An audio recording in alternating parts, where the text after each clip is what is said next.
Sa simula ng ika-18 siglo, ang Estados Unidos ay isang koleksyon lamang ng mga kolonya mula sa Imperyong Britanya.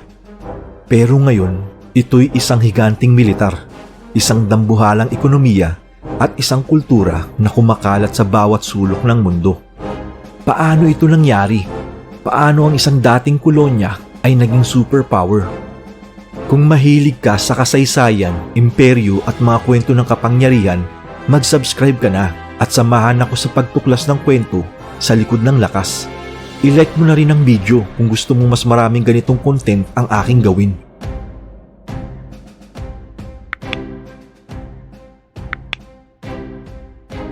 Noong 1776, isang grupo ng kolonya sa silangang baybayin ng North America ang nagdeklara ng isang mapangas na bagay.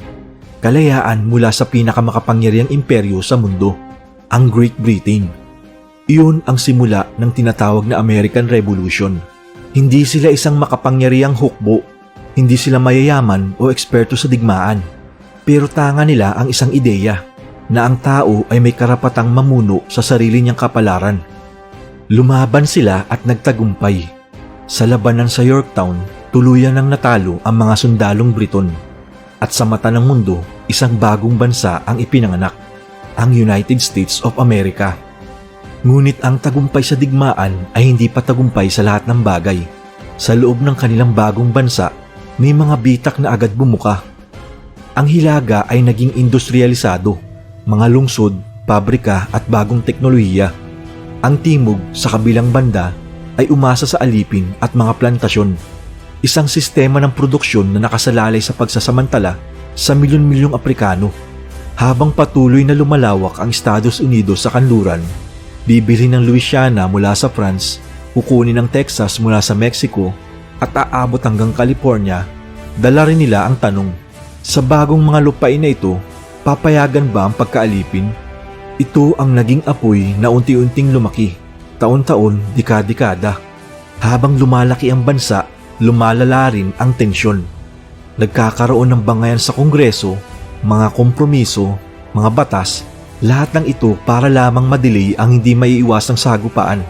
Hanggang sa dumating ang 1861. 7 sa mga estado sa Timog ang humiwalay at binuo ang Confederate States of America. Nagdeklara sila ng kasarinlan at sumiklab ang digmaang sibil, ang pinakamatinding sugat sa kasaysayan ng Estados Unidos. Sa loob ng 4 na taon, tinatayang 620,000 ang buhay na nawala sa digmaan.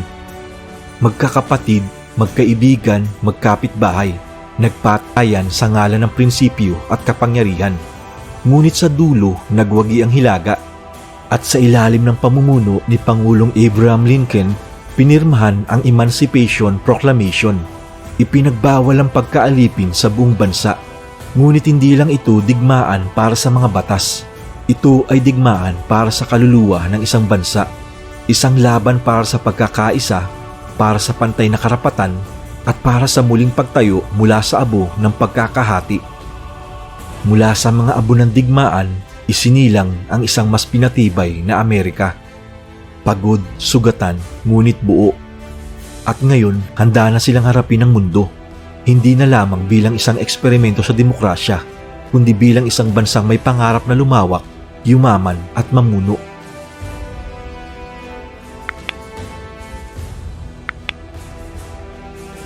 Matapos ang digmaang sibil, ang Estados Unidos ay tila isang batang sugatan, ngunit muling bumabangon. At ngayon, mas determinado kaysa kailanman. Mula sa mga guho ng digmaan, bumangon ang isang bagong Amerika. Isang bansang nagsimulang tumakbo sa bilis ng makina. Nagsimula ang tinatawag na Industrial Revolution sa Amerika. Mga rilis ng tren ang nagtahi sa buong bansa, mula New York hanggang San Francisco. Mga lungsod ang biglang sumulpot, at ang dating tahimik na kabukiran ay napalitan ng mga pabrika at plantasyon. Ang bakal, carbon, langis, lahat ay naging bagong ginto. Ang mga negosyante gaya ni Rockefeller, Carnegie at Vanderbilt ay yumaman sa lawak na tila hari. At habang lumalaki ang mga industriyang ito, lumalaki rin ang populasyon. Dumagsa ang milyon-milyong imigrante mula sa Europa, Asia at iba pang panig ng mundo. Bitbit nila ang pangarap na tinatawag na The American Dream. Isang pangakong kahit mahirap ka sa pinanggalingan mong bansa, may pagkakataon kang umasenso basta't ikaw ay masipag, matatag at maswerte. Sa Ellis Land, bawat araw, libu-libong tao ang tinatanggap. Bawat muka ay may dalang pag-asa. Ngunit sa likod nito ay isang katotohanang hindi lahat ay tinanggap ng bukas na mga bisig. May diskriminasyon, kahirapan at pagsasamantala rin sa mga bagong dating. Habang ang Amerika ay lumalakas sa loob, lumalawak din ito sa labas. Tinatawag itong Manifest Destiny. Ang paniniwala ng Estados Unidos ay itinakdang magpalawak mula silangan hanggang kanluran at lampas pa. Kinamkam ang mga lupain ng mga katutubong Amerikano. Maraming tribo ang pinatay, pinalayas o persahang isinama sa mga reservation. Ito ang madilim na muka ng paglawak. Sa huling bahagi ng ika-19 na siglo, sumabak na ang Amerika sa labas ng kontinente. Noong 1898, sumiklab ang Spanish-American War. Sa loob lamang ng ilang buwan, tinalo ng Amerika ang Espanya at nakamit nila ang kontrol sa Cuba, Puerto Rico, Guam at ang Pilipinas. Sa puntong ito, ang bansang dating lumaban sa isang imperyo ay unti-unti na ring lumalawak ang kapangyarihan at teritoryo sa labas ng sariling lupa. Ngunit sa likod ng bandilang isinusulong ang kalayaan, may mga tanong. Kalayaan para kanino? Demokrasya ba talaga ang kanilang dala o bagong anyo ng pananakop? Sa Pilipinas, ang mga revolusyonaryong Pilipino na dating lumaban sa Espanya, ngayon ay nakikipaglaban na sa mga Amerikano. Ang digmaan ay naging madugo. At sa mata ng ilang Amerikano, ang ideya ng pambansang tungkulin ay nabahira ng dugo at kasakiman. Habang papalapit ang ika-20 siglo, ang Estados Unidos ay isa ng dambuhalang ekonomiya. Ang kanilang mga lungsod ay mataas ng mga gusali. Ang kanilang teknolohiya ay lumilipad na sa hangin. At ang kanilang kultura ay unti-unti nang kumakalat sa ibang panig ng mundo. Ngunit sa gitna ng kaunlaran, may bulong sa hangin. Isang bagong digmaan ang nalalapit. Isang pandaigdigang unos na magpapatunay kung ang batang imperyo ng Amerika ay tunay ngang handang pumalaot sa pandaigdigang entablado.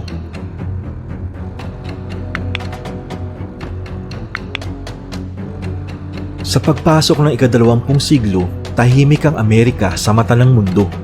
Malakas, industrialisado at lumalawak, ngunit ayaw nitong makialam sa kaguluhan ng Europa. Para sa maraming Amerikano, sapat na ang kanilang tagumpay sa loob ng sarili nilang mga hangganan. Ngunit noong 1914, sumiklab ang isang digmaan sa Europa, ang unang digmaang pandaigdig. Isang labanan ng mga imperyo, alyansa at teknolohiya. At sa una, nanatiling neutral ang Estados Unidos. Pero noong 1917, nagbago ang lahat. Dahil sa pag-atake ng mga German submarines sa mga barkong Amerikano at ang lihim ng Zimmerman Telegram na nag-udyok sa Mexico na salakayin ng Amerika. Napilitan si Pangulong Woodrow Wilson na pumasok sa giyera. Sumabak ang Amerika. Hindi lang sila nagpadala ng sundalo. Dala rin nila ang supply, pagkain, bala at bagong pag-asa para sa mga pagod na Allied forces. At nang tuluyang bumagsak ang Germany noong 1918, ang mundo ay unang beses na nakita ang tunay na lakas ng Estados Unidos. Hindi sila ang nagsimula ng digmaan, pero ang pagpasok nila ang nagbago ng lahat. Sa unang pagkakataon, sila ay naging global power. Pagkatapos ng digmaan, si Pangulong Wilson ay nagsulong ng League of Nations. Ngunit ironiyang kapansin-pansin, mismong Amerika ang umatras. Ang Senado ay tumangging sumali. Bumalik ang bansa sa isolationism. Sa loob ng ilang taon, tila sumigla ang lahat. Ito ang tinatawag na Roaring Twenties. Musika, sayawan, karera ng kotse at stock market boom. Pero sa isang iglap, bumagsak ang lahat. Noong 1929, gumuho ang stock market. Sinundan ito ng Great Depression. Milyon-milyon ang nawalan ng trabaho. Humaba ang pila sa mga soup kitchen. At tila nawala ang tiwala ng mga mamamayan sa kinabukasan. Habang ang Amerika ay hirap bumangon, sa Europa at Asia, may mga leader na lumalakas sa takot ng kanilang mga mamamayan. Hitler, Mussolini, Hirohito. Mga pangalan na sumisimbolo sa muling pagbangon ng agresibong mga diktadura. At noong 1939, muling sumiklab ang digmaan sa Europa. Ikalawang digmaang pandaigdig. Sa simula, nanatiling tagamasid ang Estados Unidos. Pero noong 7 ng Disyembre 1941, umatake ang Japan sa Pearl Harbor. Isang biglaang pambobomba na pumatay sa libo-libong sundalong Amerikano. Ito ang araw na tinawag ni Roosevelt na a date which will live in infamy. Ngayon, wala nang pag-aatubili. Pumasok ang Amerika sa giyera laban sa Japan, Germany at Italy. At muli, sila ang naging arsenal ng demokrasya. Ang mga pabrika sa Detroit at Chicago ay hindi na gumagawa ng kotse, kundi tangke, eroplano at armas. Ang mga kababaihan ay pumasok sa industriya bilang Rosie the Riveter. Ang buong bansa ay naging isang malaking makinarya ng digmaan. Lumaban ang Amerika sa dalawang dulo ng mundo, sa Europa at sa Pasipiko. Kasama ang Allies, tinalo nila ang Nazi Germany. At pagkatapos, naharap sa pinakamabigat na desisyon sa kasaysayan ng sangkatauhan. Hiroshima, Nagasaki, 2 lungsod, 2 bombang atomika. Libo-libong buhay ang nawala sa isang kisap mata. At sa harap ng ganong kapangyarihan, sumuko ang Japan at nagtapos ang giyera. Sa dulo ng ikalawang digmaang pandaigdig, isa lang ang malinaw. Ang Estados Unidos ay hindi na lamang bansa. Ito ay naging isang superpower. May pinakamatinding armas, pinakamalaking ekonomiya, pinakamalawak na impluensya. At habang binubuo ang bagong pandaigdigang kaayusan, kasama ang United Nations, World Bank at NATO, ang Amerika ang umupo sa sentro ng lahat. Ngunit sa kabila ng tagumpay, isang bagong banta ang naghihintay. Dahil sa kabilang panig ng mundo, isang kapwa superpower ang umuusbong, ang Soviet Union. At sisimulan nila ang isang labanan na walang putukan, walang tangke sa lansangan, pero may banta ng nuklear sa bawat sandali, ang Cold War.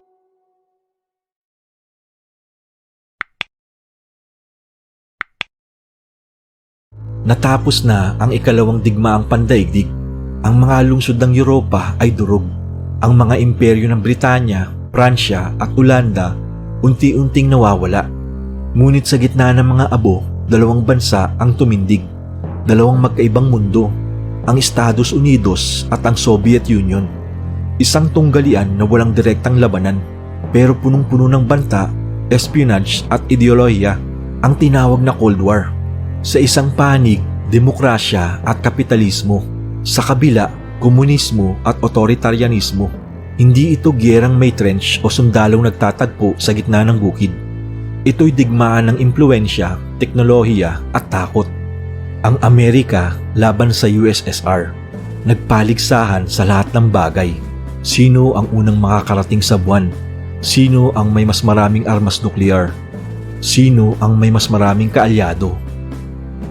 Nagpatayo ang Amerika ng base militar sa buong mundo.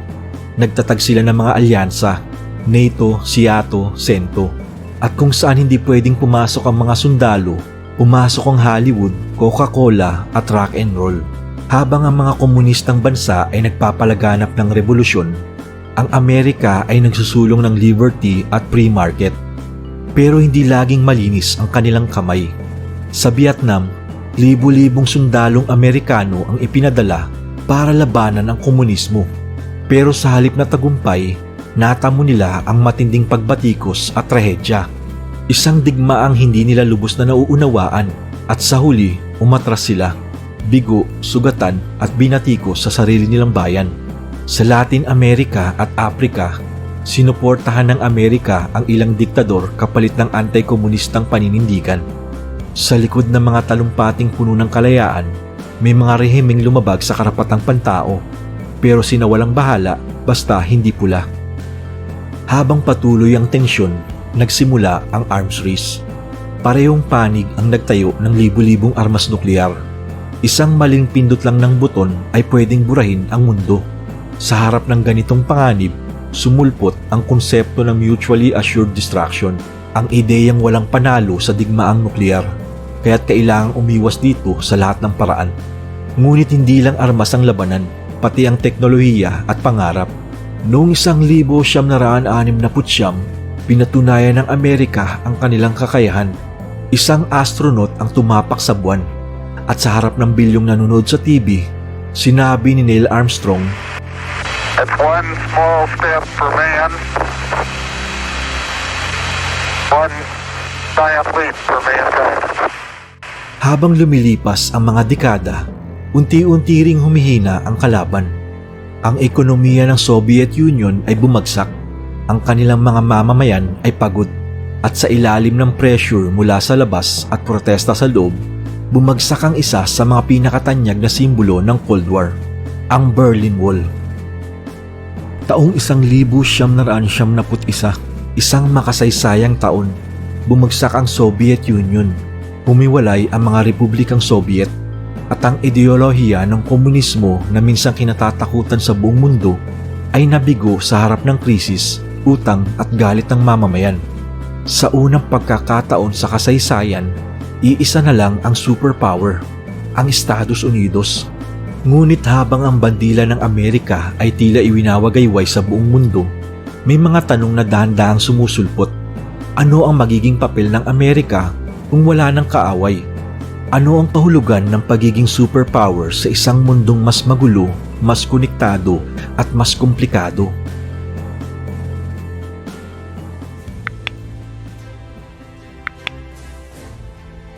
Nang bumagsak ang Soviet Union, nagkaroon ng kakaibang katahimikan sa mundo. Wala ng Cold War, wala ng ideological na hadlang.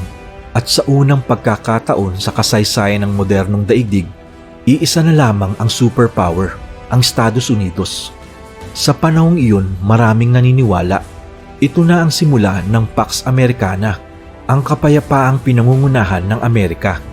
Demokrasya, kapitalismo, globalisasyon. Ilang taon lamang matapos ang pagbagsak ng komunismo, nakita sa buong mundo ang impluwensya ng Amerika. Hollywood sa bawat TV screen, McDonald's sa bawat kanto, Microsoft at Apple sa bawat tahanan. Ang dolyar ang naging hari ng kalakalan. At ang wikang Ingles ang bagong lingua franca ng mundo. Ngunit hindi pala iyon ang katapusan ng kasaysayan. Bagkus, ito'y simula ng mga bagong hamon. Mga digmaang hindi na ideological, kundi pangkultura, pang-ekonomiya at teknolohikal. Noong 11 ng Setyembre 2001, isang makasaysayang araw ang yumanig sa buong mundo. Ang puso ng Amerika, ang World Trade Center, ay sinalakay.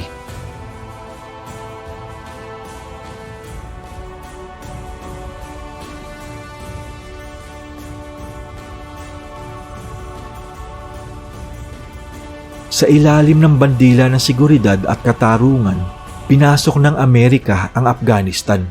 Sinundan ito ng digmaan sa Iraq noong taong 2003, isang kampanya dahil daw sa weapons of mass destruction. Ngunit habang lumalalim ang operasyon, unti-unti ring bumibigat ang tanong, hanggang saan ang saklaw ng kapangyarihang ito at sino ang nagbabayad ng kabiguan? Sa mga sumunod na taon, hinarap ng Amerika ang isang bagong uri ng digmaan, hindi sa larangan ng labanan kundi sa digital na mundo. Sumulpot ang Silicon Valley, naging makapangyarihan ng mga tech giant gaya ng Google, Facebook at Amazon. Ang mga ideya, balita at opinyon mabilis nang kumakalat. Ang mundo ay hindi na lang iisang lugar, ito'y naging isang screen sa ating mga palad. Ngunit sa likod ng virtual na tagumpay, may bagong hamon na umuusbong, ang pag-angat ng China. Isang bansang may bilyong mamamayan, lumalagong ekonomiya at lumalakas na presensya sa rehiyon ng Asya. At habang ang China ay nagpapalakas sa larangan ng ekonomiya, teknolohiya at militar, ang tanong ay bumalik, may kapalit na ba ang superpower status ng Estados Unidos? Sumiklab ang tensyon sa dagat timog ng China, sa Taiwan, sa pandaigdigang kalakalan. Samantala, ang Amerika ay naharap sa mga sariling krisis. Global recession noong 2008, COVID-19 pandemic, politikal na pagkakawatak-watak at disinformasyon sa social media. Sa gitna ng mga ito, unti-unting naiba ang tanong ng mundo. Hindi na gaano kalakas ang Amerika, kundi maaari pa ba nitong pangunahan ng mundo? Ngunit sa kabila ng lahat, ang pamana ay malinaw. Ang Estados Unidos pa rin ang may pinakamalakas na impluwensya sa larangan ng kultura, teknolohiya, ekonomiya at militar. Ang bawat krisis ng mundo ay sinusukat batay sa reaksyon ng Washington. At sa mata ng marami, ang American Dream, bagamat sugatan, ay buhay pa rin. Sa dulo ng bawat siglo, bawat digmaan at bawat krisis, laging bumabangon ang Amerika. Kahit may gasgas, kahit hindi perpekto.